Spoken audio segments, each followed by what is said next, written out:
رب اشرح لي صدري ويسر لي أمري واحلل عقدة من لساني يفقه قولي واللهم ثبتنا عند الموت بلا إله إلا الله واللهم اجعلنا من الذين آمنوا وعملوا الصالحات وتواصوا بالحق وتواصوا بالصبر آمين يا رب العالمين। শক্তিশালী শারীরিক গঠন কিভাবে পাওয়া যায়? শক্তিশালী পা কিভাবে বানাবেন? শক্তিশালী ব্রেন কিভাবে বানাবেন? শক্ত হাত কিভাবে তৈরি করবেন? আপনার স্ট্যামিনা কিভাবে বাড়াবেন? এই সব কিছু কিভাবে অর্জন করা যায় আপনারাই বলুন। এক্সারসাইজ, সঠিক খাওয়া, অঙ্কে আরও ভালো কিভাবে করবেন, অনুশীলন, খেলাধুলায় আরও ভালো কিভাবে করতে পারবেন, আরও খেলতে হবে, আরও শিখতে হবে, অনুশীলন করতে হবে। কিন্তু মজার কথা হলো আপনার পা কিন্তু আগে থেকেই আছে, শুধু যথেষ্ট শক্ত না এই আর কি, কিন্তু আছে তো, বেশি শক্তিশালী না এই যা, কিন্তু পা আছে। এমন না যে আপনার পা বানিয়ে নিতে হবে আগে, তাই না? আপনাকে শুধু পায়ের ব্যবহার বাড়াতে হবে, দৌড়াতে হবে, যত দৌড়াবেন ততই শক্ত হবে, ততই স্ট্যামিনা বাড়বে। আপনার ফুসফুস তো আগে থেকেই আছে, কিন্তু ধারণ ক্ষমতা যথেষ্ট নেই। ট্রেডমিলে 3 মিনিট দৌড়ানোর পরেই তাই না? এমন না যে ফুসফুস নেই, আপনার তো আছে, কিন্তু যথেষ্ট ব্যায়াম করেননি বলে কি হয়নি? শক্তিশালী হয়নি। তাহলে কোরআনের যুক্তিটা হবে আপনার মধ্যে ইতিমধ্যেই কিছু হিকমা আছে, কিন্তু সেটাকে কি করেননি? শক্তিশালী করেননি, সেটাকে সেভাবে ব্যবহার করেননি, অ্যাক্টিভেট করেননি, প্রয়োগ করেননি। আল্লাহ যা দেন সেটার যথাযথ ব্যবহার না করলে দুর্বল হয়ে যায়। আল্লাহ আমাকে চোখ দিয়েছেন, একটি চোখ টেপ মেরে বন্ধ করে রাখি 6 মাস, গ্যারান্টি দিয়ে বলতে পারি সেই চোখটি অন্ধ হয়ে যাবে। ব্যবহার না করলে হারাবেন। যেসব রোগী কোমাতে পড়ে থাকে 6 মাস বা বছর যাবৎ, সুস্থ হবার পর দাঁড়াতে পারে না, কারণ মাসল অ্যাট্রফি হয়ে গেছে, পেশিগুলোর ব্যবহার করা হয়নি। তাই আল্লাহ আমার ভেতরে কিছু একটা দিয়েছেন, ভালো সিদ্ধান্ত নেবার ক্ষমতা দিয়েছেন, আমাকে আগে থেকেই দিয়েছেন, কিন্তু সেটার ব্যবহার আমি করছি না।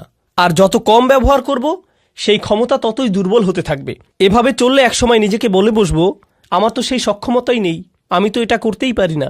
আর ইদানিংকালে সবচাইতে ভয়ানক বেদনাদায়ক উদাহরণ যা আমি দেখি তা হলো তরুণ যুবকেরা আমার কাছে এসে বলছে, উস্তাদ কিছু একটা বলে আমাকে অনুপ্রাণিত করুন।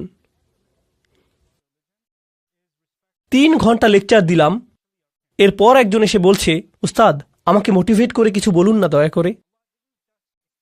এতক্ষণ তাহলে আমি কি করছিলাম? পাকোড়া বানাচ্ছিলাম? এগুলো কি করছিলাম আমি তাহলে?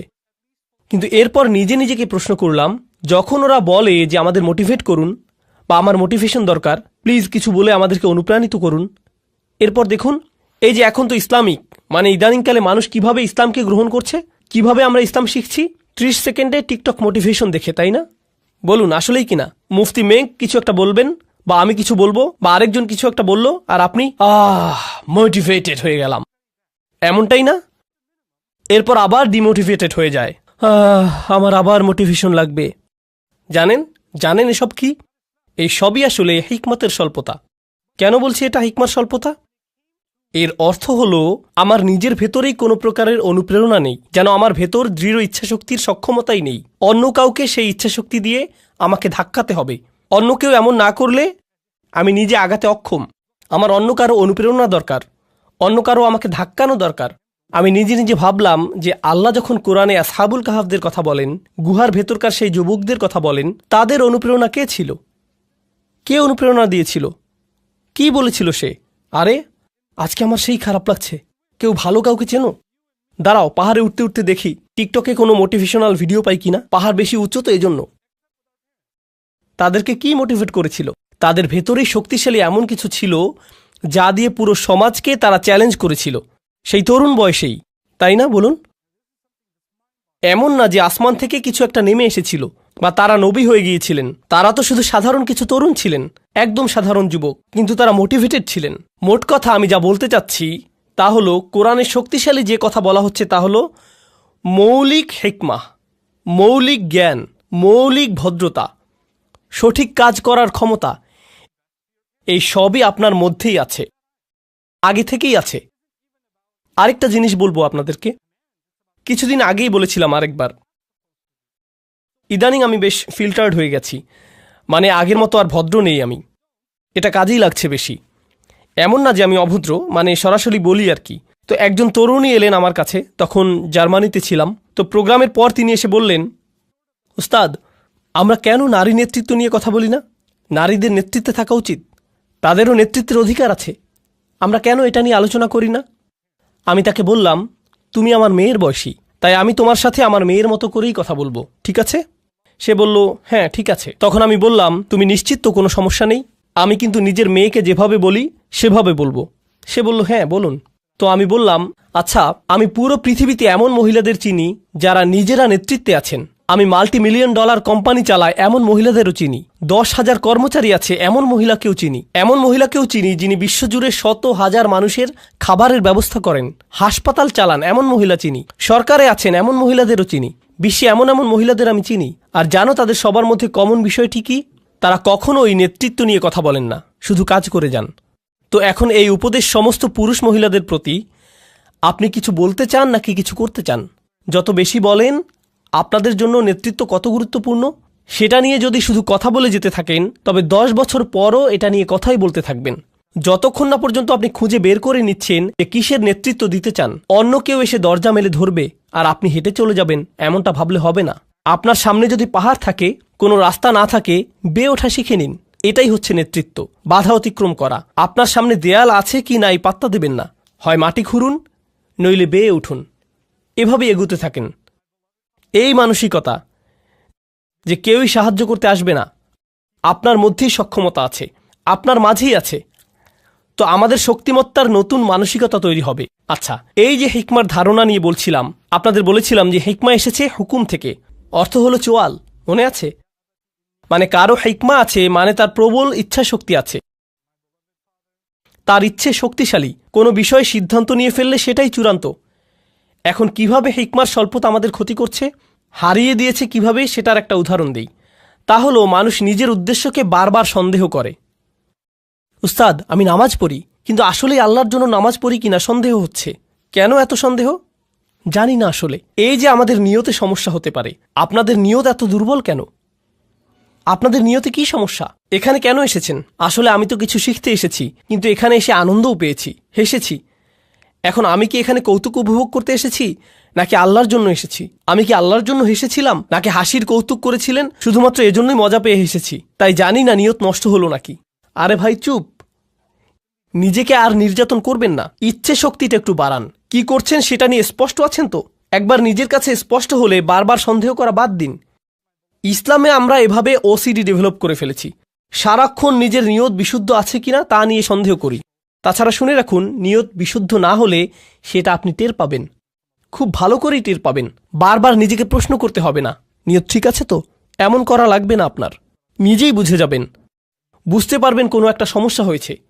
আপনি বুঝবেন যে মূল্যহীন জিনিসের পেছনে ছুটছেন, অন্যের বাহবা খুঁজছেন, মানুষের অ্যাটেনশন খুঁজে বেড়াচ্ছেন, মর্যাদার পেছনে ঘুরছেন। আপনি বুঝতে পারবেন, নিজে নিজেই বুঝবেন। তো যাই হোক, আজকের আলোচনা শেষ করি। তো আমরা দুজন মানুষ নিয়ে কথা বলবো, একজন হলেন নবী আর একজন নবী নন, কিন্তু দুজনের মধ্যে একটা জিনিস মিল আছে, আপনাদেরকে সেটা দেখাবো। কারণ এখন হতে আমরা শুধু তাত্ত্বিক হিকমার কথা বলবো না, বরং কোরআনের কোথায় কোথায় হিকমার কথা আছে সেগুলো দেখব।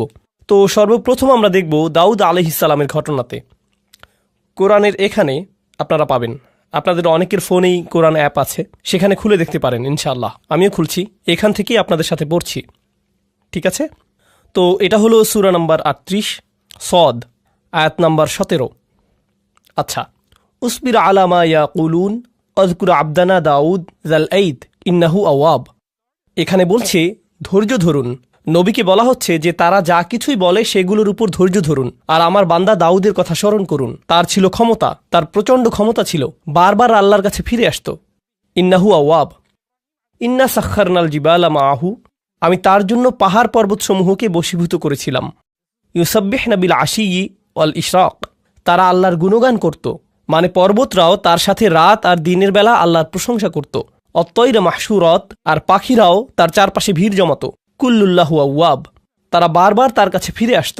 ওয়াশাদাদনা মুলকাহু, এই জায়গাটাতে আমাদের আলোচনার বিষয়বস্তু।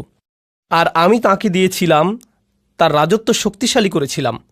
ও আতাইনাহুল হিকমা, আর তাকে দিয়েছিলাম হিকমত। যেহেতু আমাদের আলোচনাটাই হলো হিকমতের, তাই না? আল্লাহ বলছেন আমি তাকে শক্তিশালী করেছিলাম, তার রাজত্বকে, আর তাকে দিয়েছিলাম হিকমা অফাসল আল খিতাব, আর তাকে দিয়েছিলাম সিদ্ধান্তমূলক বক্তব্য, শক্তিশালী বাগ্গীতা। আচ্ছা, এখন যখন আল্লাহ বললেন যে তিনি তাকে হিকমা দিয়েছেন, তাই তিনি এখন তার ব্যাপারে একটা ঘটনা জানাবেন। পুরো ঘটনার বিস্তারিত আলোচনায় যাব না, সংক্ষেপে শুধু বলবো দাউদ আলাইহিসসালাম তার কক্ষে ছিলেন। আল্লাহ বলেন, ওয়াহাল আতাকা নাবাউল খসম, আপনার কাছে বিবাদকারী লোকদের খবর এসেছে কি? ইজ তাসাওয়ারুল মিহরাব। দাউদ আলাইহিসসালাম ছিলেন রাজা, আর রাজারা তো থাকে রাজপ্রাসাদে, আর রাজার কক্ষ সাধারণত প্রাসাদের একদম উঁচুতে থাকে, নিরাপদ স্থানে। তো যেখানে নামাজ পড়ে, তো তিনি তার কক্ষে ইবাদত করছিলেন। মিহরাব হলো ঘরের সেই কোণার অংশ যেটা একটু আড়াল, যেখানে নামাজ পড়ে। তিনি ইবাদত শেষে পেছনে ফিরেই দেখলেন তার ঘরে কয়েকজন মানুষ। চিন্তা করুন তো, তার নিজের শোবার ঘরে, একদম ভেতরের ঘরে ঢুকে গেছে তারা। তাহলে কল্পনা করতে পারেন, এই যে আমাদের আমেরিকায় হোয়াইট হাউস আছে, তাই না? আর এই হোয়াইট হাউসে তো নিরাপত্তার অতিরিক্ত অনেকগুলো স্তর আছে। ছাদের উপর স্নাইপার আছে, সিকিউরিটি গার্ড আছে, কুকুর আছে, এই সমস্ত কিছুই আছে ওখানে, তাই না? আর একদম ভেতরে আছে প্রেসিডেন্টের বাসভবন। তো প্রেসিডেন্ট ধরুন বাথরুম থেকে বের হয়ে দেখলেন সেখানে 6 জন বসে আছে। প্রেসিডেন্ট সাহেব, আমাদের একটা প্রশ্ন আছে, মানে কেউ যদি নিরাপত্তার এতগুলো স্তর পেরিয়ে আসে, তবে এটার মানে কি হবে? হত্যা করতে এসেছে, তাই না? মানে তো এটাই। কিভাবে তারা এতগুলো নিরাপত্তা স্তর পেরিয়ে একদম বেডরুমে এসে উপস্থিত হয়, বুঝতেই পারছেন। তো তিনি ফিরে দেখলেন এতগুলো মানুষ। ইদ দাখালু আলা দাউদ, তারা মিহরাবে দাউদের কাছে এলো। ফাফাজি আমিন হুম, তিনি তাদের দেখে ভয় পেয়েছিলেন, হতবাক হয়ে গিয়েছিলেন, কি হচ্ছে এখানে, তাই না? তাছাড়া দেখুন, দাউদ আলাইহিসসালাম কিন্তু শুধু রাজাই ছিলেন না, তিনি সামরিক নেতাও ছিলেন। আর সামরিক নেতাদের কিন্তু শত্রু থাকে, আর তাই তারা যদি তাদের ব্যক্তিগত স্থানে কাউকে দেখতে পায়, তবে বুঝে ফেলে যে এখানে হত্যার চেষ্টা হবে। তো তারা বলল, লা তাখফ খসমানা বাগা বাদুনা আলা বাদ। আরে না না না, ভয় পাবেন না, আমাদের শুধু একটি সমস্যা হয়েছে, আমরা তো শুধু আপনার পরামর্শ চাই। কোরআনের ঘটনাগুলো ভালোভাবে বোঝার জন্যে আমি যা করি তা হলো নিজেকে সেই অবস্থায় কল্পনা করি। এজন্য আমি কল্পনা করলাম যে এই যে এখানের প্রোগ্রাম শেষ করে আমার হোটেলে ফিরে গেলাম, আমার হোটেল রুমের বাথরুমে গিয়ে ফ্রেশ হয়ে নিলাম, এরপর বের হয়ে দেখি সেখানে আপনাদের 8 জন বসে আছেন আমার বিছানায়। উস্তাদ, তখন আপনার সাথে কথা বলার সুযোগ পাইনি। আমার একজন কাজিন এই হোটেলে কাজ করে, তাই একটি প্রশ্ন আছে। আপনি এক ভিডিওতে বলেছিলেন, আরে আমি তো ওখানে ভয়ে ভূত হয়ে যাব।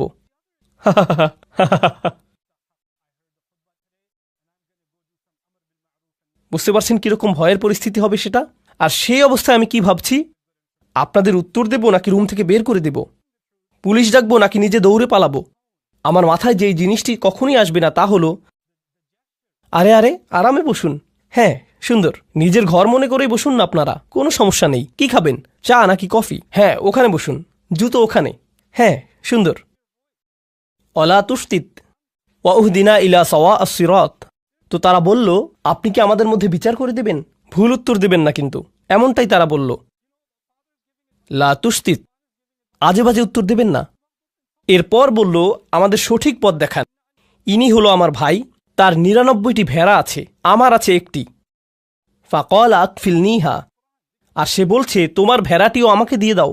ও আজ্জানি ফিল খিতাব, আর সে আমার সাথে চিৎকার চেঁচামেচি করে, ভয় দেখায়, ধমকিয়ে কথা বলে।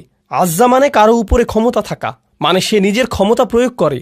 99টি ভেড়া মানে সে বেশি ধনী, মানে তার বেশি চাকর বাকর আছে, প্রভাব প্রতিপত্তি আছে। সেই প্রভাব খাটিয়ে সে আমার সাথে বাজে ব্যবহার করে, বলে তোমার ভেড়া দিয়ে দাও। আরে দাও না, কি করবে তুমি ওটা দিয়ে? ভেড়ার ব্যবসা করতে জানলে তোমার শুধু একটি থাকতো না, বুঝতে পারছো? তাই আমাকে দিয়ে দাও, সেটাই ভালো হবে। সে এভাবেই আমাকে ধমকাধমকি করে। ওটা বাদ দেন, আপনাদের এটার নতুন ভার্সন বোঝাচ্ছি। কারণ কিছুদিন আগে আমি পাকিস্তান থেকে এসেছি, সেখানে এমন দেখেছি কিছু মানুষ আছে যে বড় বড় হাউজিং কমপ্লেক্স তৈরি করে, তাই না? হাউজিং কমিউনিটি, অ্যাপার্টমেন্ট কমপ্লেক্স ইত্যাদি, মানে ডিএইচএ, ডিওএইচএস এরকম আর কি। তারা দেখা যায় 5000 বাড়ি বানাবে। এসব কমিউনিটির বড় দেয়াল থাকবে, বড় গেট থাকবে, অনেক সিকিউরিটি গার্ড থাকবে। আপনি এর বাইরে থাকেন, তার মানে কি? রাস্তায় গেলে সাইকেল ওদিকে যায়, রিক্সা ওদিকে যায়, বাস চলে যায় ওদিক দিয়ে, ট্রাক আরেক দিক দিয়ে। বাহিরের হাইওয়ে এমনই তো, তাই না? মানে সত্যি সত্যি ফ্রিওয়ে।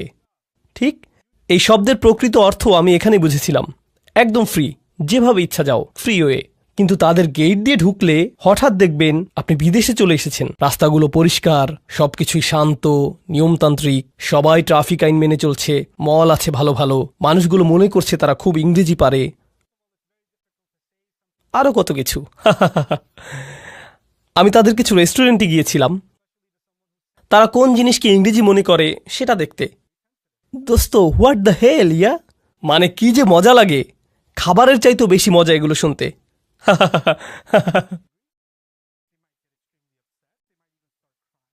আচ্ছা, তো কোরআনে ফিরে যাই। তো তারা যা করে তা হলো এসব হাউজিং সোসাইটি বানায়, কিন্তু তার মধ্যখানে একজন থাকে খুবই পুরনো জীর্ণ শীর্ণ একটা বাসা নিয়ে। সে এটা বিক্রি করবেই না, তার জমি বিক্রি করার কোনো ইচ্ছেই নেই। তারা তখন কি করে জানেন? তার আশেপাশে সমস্ত জায়গায় বিল্ডিং তুলে দেয়, এমনকি ঘর থেকেও বেরোতে পারে না, কোনো রাস্তা নেই, কিছুই না, ঢুকতেও পারে না। তার একটাই পথ থাকে, বিক্রি করে দেয়া। কারণ তারা ওখানে পুরো জায়গা নিয়ে একটি শপিং মল বানাবে। মানে কিছু মানুষ থাকে খুবই ক্ষমতাধর, অনেক টাকা তাদের, আবার কেউ কেউ থাকে তাদের কিছু সম্পদ আছে তবে কোনো ক্ষমতা নেই। একজনের ৯৯টা আছে আর অন্যজনের কি একটি। যার ৯৯টা আছে সে একজনওয়ালার উপর খবরদারি করে। সেটা পাকিস্তানে হয়, আমেরিকাতেও হবে, অস্ট্রেলিয়াতে হয়, বাংলাদেশে, জার্মানিতে হয়, পুরো পৃথিবীতেই এমন হয়, ঠিক না? কখনো সরকারও জনগণের সাথে এমন করে, তাই না? বিজনেস পার্টনার অন্য বিজনেস পার্টনারের সাথে করে, বড় ব্যবসা প্রতিষ্ঠানগুলো ছোট প্রতিষ্ঠানের সাথে করে, সব সময়ই হয়। এখন দাউদ আলাইহিসসালামের কথাগুলো শুনুন, এরপর আসলে আমি কথায় আসছি। এখন দাউদ আলাইহিসসালামের কথাগুলো শুনুন, এরপর আসল কথায় আসছি। দাউদ আলাইহিসসালাম বলছেন, আমি শুধুমাত্র আমাদের আলোচনার সাথে সম্পর্কিত অংশটি বলছি। ওয়া ইন্না কাসীরাম মিনাল খুলাতা লা ইয়াবগি বা'দুহুম আলা বা'দ। মূলত ব্যবসায়ী সম্পর্কে জড়িত আছে এমন বহু সংখ্যক মানুষ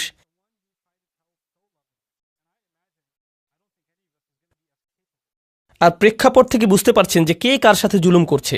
যার কাছে বেশি আছে সেই দেখা যায় তুলনামূলক দরিদ্রের সাথে জুলুম করে, ঠিক কিনা? আর যার ক্ষমতা আছে সে অন্যদের ভয় দেখায়।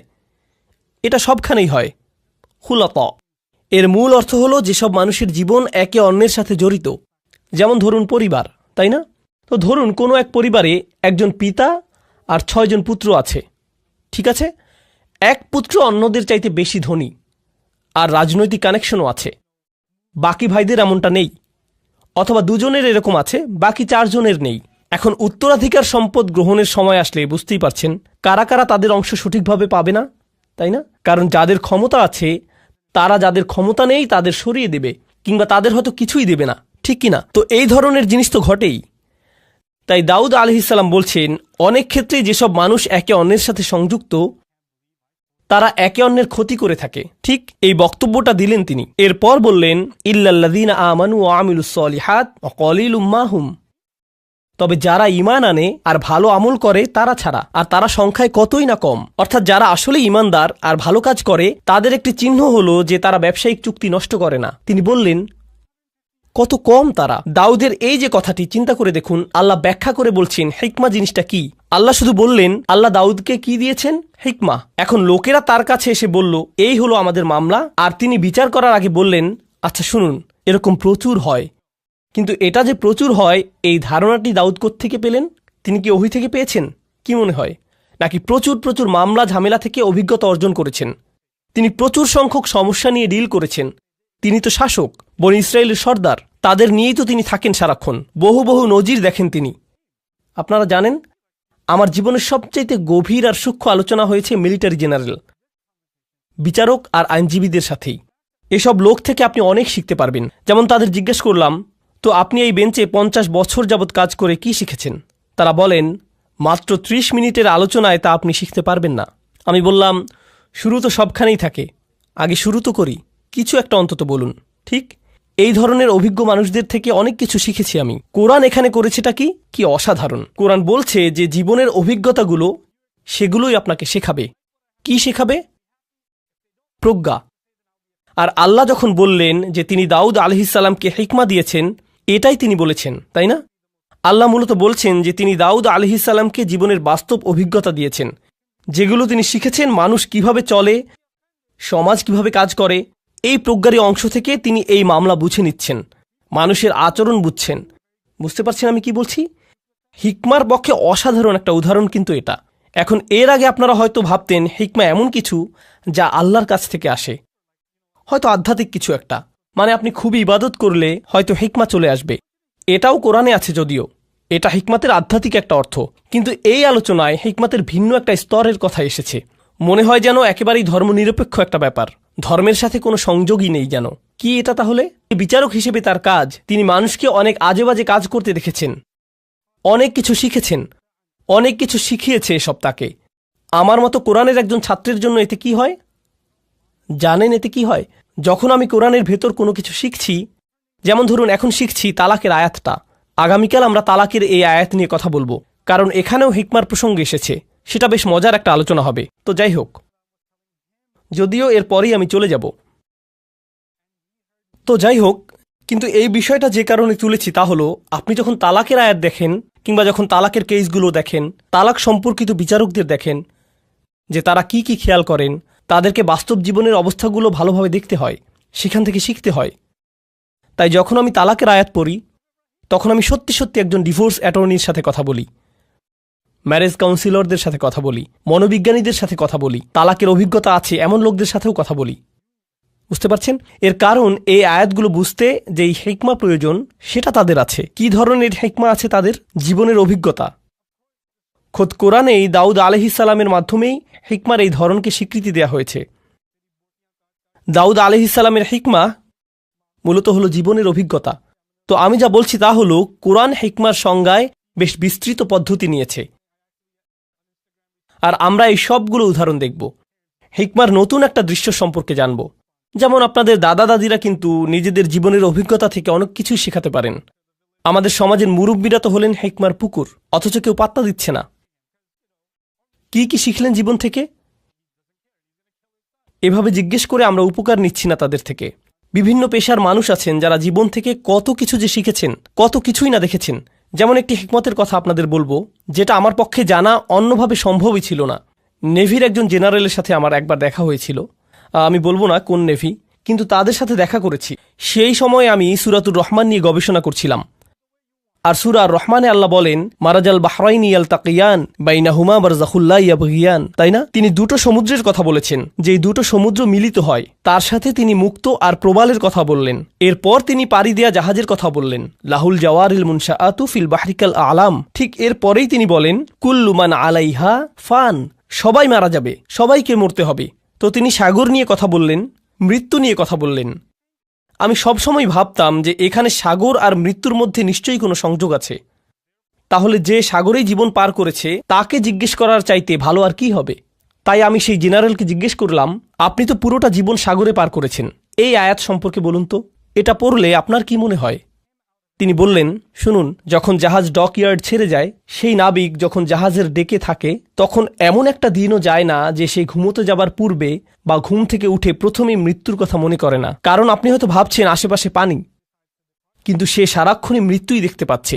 যে কোনো সময় সুনামি আসতে পারে, জাহাজ নষ্ট হতে পারে, কোনো কিছু আক্রমণ করতে পারে, কিছু একটা হয়ে নিচে ফুটো হয়ে যেতে পারে, মানে যে কোনো কিছুই হতে পারে। ঠিক তো তারা সারাক্ষণই মৃত্যুকেই যেন দেখছে। যে লোক তার জীবন সাগরে পার করে দিয়েছে, তার কাছ থেকে এই প্রজ্ঞা না পেলে আমি কিন্তু কখনোই সাগর আর মৃত্যুর মাঝে এই যে অসাধারণ সূক্ষ্ম সম্পর্ক, সেটা ধারণাই করতে পারতাম না। তারাই কিন্তু একদম নিজের অভিজ্ঞতা থেকে বুঝিয়ে দিতে পারবেন ওর মধ্যে সম্পর্কের কথা। এই গুরুত্বপূর্ণ জিনিসটাই আমি চাচ্ছিলাম আজকে আপনাদেরকে বোঝাতে। এই যে হিকমা আর জীবনের অভিজ্ঞতার মাঝে সম্পর্কটি, এটা কিন্তু কোরআনেই আছে। পরের ঘটনাটি হয়তো বলার সময়ই পাবো না আজকে। আচ্ছা, তবুও একদম সংক্ষেপে বলি। এই দ্বিতীয় ঘটনাটি হলো আধ্যাত্মিক প্রজ্ঞা সম্পর্কিত, জীবনের অভিজ্ঞতা প্রসূত প্রজ্ঞা নয়। কি সম্পর্কিত? আধ্যাত্মিক হিকমা। তা কোরআন থেকে নয়, ওহী থেকে নয়, নবুয়ত থেকেও নয়, বরং সেটা আসছে লুকমানের উদাহরণ থেকে। আল্লাহ লুকমানকে হিকমা দিয়েছিলেন, কিন্তু সেই হিকমা কী ছিল?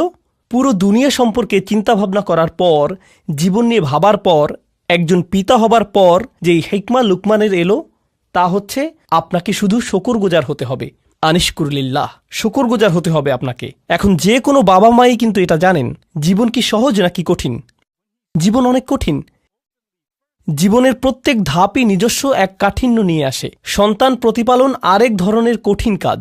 বাচ্চাদের যখন বয়স বাড়ে, তাদের প্রত্যেক বয়সে জীবন নতুন নতুন জটিলতা নিয়ে হাজির হয়। আপনি ভাবছেন এখনই সবচাইতে কঠিন ধাপ, কিন্তু পরের বছর ভাবেন আরে এই বছর তো আরো অনেক কঠিন। আপনি যখন ডায়পার বদলাচ্ছেন তখন বলেন হায় আল্লাহ, এই বাচ্চা এত ডায়পার কিভাবে নষ্ট করে, তাই না? কবে শেষ হবে এই কষ্ট? এই পিতামাতাই যারা একটা সময়ে ঘুমের অভাবে মরেই যাচ্ছিল, 2 ঘন্টা পর পর উঠতে হচ্ছে, ঢেকুর তুলে দিতে হচ্ছে, ন্যাপি পরিষ্কার করতে হচ্ছে, আরও কত কি।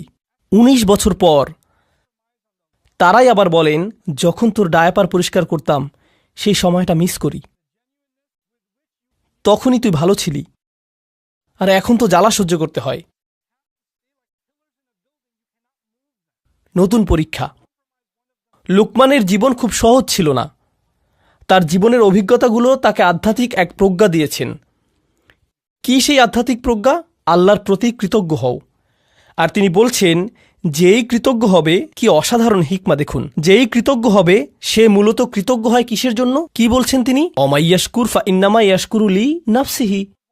যেই শকরগুজার হবে সে তো নিজের কল্যাণেই শকরগুজার হবে। ব্যাপারটা অসাধারণ। আমি যদি কৃতজ্ঞ বান্দা হতে পারি তাহলে জীবনে সেগুলোতে আটকে থাকবো না, সেগুলো নিয়ে দুঃখ পেতে থাকবো না। আমার সাথে মন্দ কিছু হলে সেটা নিয়ে বারবার দুঃখ প্রকাশ করি না, সেটা দিয়েই জীবন আটকে রাখি না। জানেন কেন? কারণ আমি এর বদলে কি ধরেছি? কৃতজ্ঞতা। কৃতজ্ঞতা মানে জীবনে যা কিছুই অতীতে হোক না কেন, আমি সেটার ভালো দিকটি খুঁজি। ভালো দিক না খুঁজলে আপনি কখনোই কৃতজ্ঞ হতে পারবেন না, সেটা অসম্ভব। আর এখন যেহেতু আপনি ভালো দিকটি দেখা শুরু করেছেন, জীবনে যা কিছুই মন্দ হোক না কেন, ভবিষ্যতের ব্যাপারে আপনার দৃষ্টিভঙ্গি কেমন হবে? ইতিবাচক, পজিটিভ। কিন্তু নিজের জীবনের অতীতে ফিরে তাকালে, পেছনে ফিরে তাকালে যদি কখনো ভাবেন কত ভয়ানক ঘটনা ঘটেছে, কত কষ্ট পেয়েছেন, অনেক কঠিন ছিল ঠিকই, কিন্তু যদি সেটা নিয়েই পড়ে থাকেন তাহলে কি ধরনের মানসিকতা গড়ে উঠবে? আমার সাথে এত খারাপ হলো, আর তো জীবনে কখনোই ভালো কিছু হবে না। আমার সাথে শুধু খারাপই হয়, সারাক্ষণ আমি বিপদে পড়তে থাকি, শুধু আমার সাথেই কেন এমন হয়? মনোভাব এভাবেই বদলে যায়। কারণ শকর নেই যে। কারণ যদি আপনার মাঝে শকর থাকতো তবে কৃতজ্ঞতা বোধও থাকতো। শকরগুজারি সবার আগে নিজের উপকার করে। অমা ইয়াশকুর ফা ইন্নামা ইয়াশকুরু লিনাফসিহি। কি অসাধারণ একটি হিকমত বলুন। এটা কিন্তু হচ্ছে আধ্যাত্মিক প্রজ্ঞা। এমনকি আমি তো বলবো এটা এক ধরনের মনস্তাত্ত্বিক প্রজ্ঞা। জানেন, আমেরিকাতে মানুষ ঘন্টায় $350 দিয়ে সাইকোলজিস্টের কাছে কি শুনতে যায়? আপনার কিছু পজিটিভ সাইকোলজি লাগবে। আমি কি শুধু সূরাতুল লুকমান পড়তে পারতাম না? আরে এমন করলে তো আমার অনেক টাকাও বাঁচত, আবার অনেক সোয়াবও পেতাম, তাই না?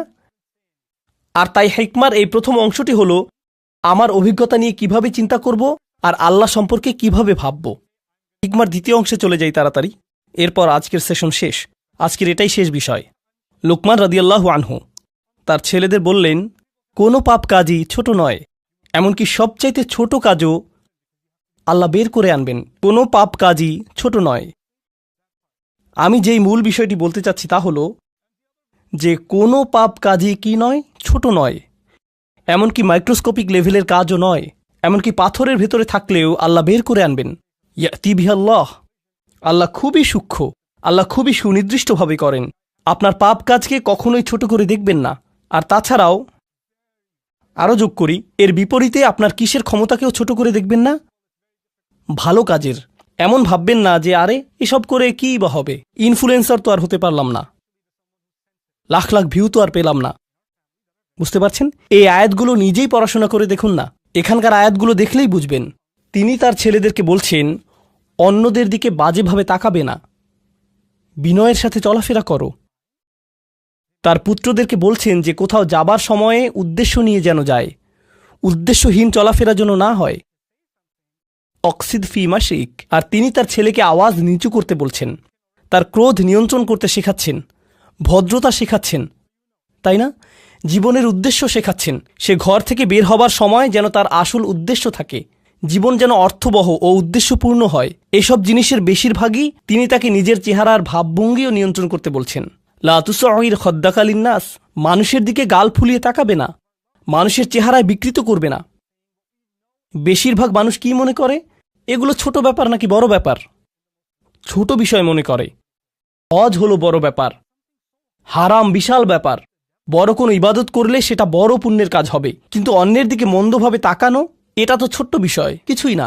আর এই যে প্রজ্ঞা, তার থেকে কি নিজের ছেলেদেরকে শিখিয়েছেন? সবচাইতে ক্ষুদ্র জিনিসকেও ছোট করে দেখো না। এরপর তিনি উদাহরণ দিলেন এমন সব কাজের সেগুলো মানুষ ছোট মনে করে, কিন্তু আসলে সেগুলো বিশাল কিছু। আল্লাহর চোখে সেগুলোও মূল্যবান। আপনি কিভাবে কথা বলেন, কিভাবে চলেন ফেরেন, আপনার মুখভঙ্গি কেমন, নিজের গলার স্বর কিভাবে ব্যবহার করেন, কি ভাষায় কথা বলেন সবার সাথে। ইন্না আনকারাল আসওয়াতি লাসাউতুল হামির। তিনি এই প্রজ্ঞা, এই আধ্যাত্মিক হেকমা শিখেছেন কিভাবে? কোনো ওহী থেকে কিন্তু তিনি এই হেকমা শিখেননি। এছাড়া মজার বিষয় হলো, অনেক মানুষ দেখবেন আপনারা যারা নিজেরা মুসলিম না হলেও লুকমানের উপদেশ মেনে চলে। তারা অন্যদের সাথে সদয় ভদ্র ব্যবহার করে, তারা উদ্দেশ্যপূর্ণ, তাই না? অন্যদের ছোট করে দেখেন না, তারা অন্য কারো উপর গলার স্বর উঁচু করে না। তাদের সব গুণ আছে। এই গুণগুলো তারা কোত্থেকে পেয়েছে? মাঝে মাঝে হয়তো মনে হয় এদের তো ইমানই নেই, তবুও কিভাবে ইসলামিক মূল্যবোধ পেল তারা? কারণ হলো হিকমাহ, সার্বজনীন বিষয়। কারণ হিকমাহ হলো সার্বজনীন বিষয়। আল্লাহ যাকে চান তাকে এটা দিতে পারেন। তো এর সাথে আজকের সেশন আমরা শেষ করছি ইনশাআল্লাহ। বারাকাল্লাহু লি ওয়া লাকুম। আসসালামু আলাইকুম ওয়া রাহমাতুল্লাহি তাআলা।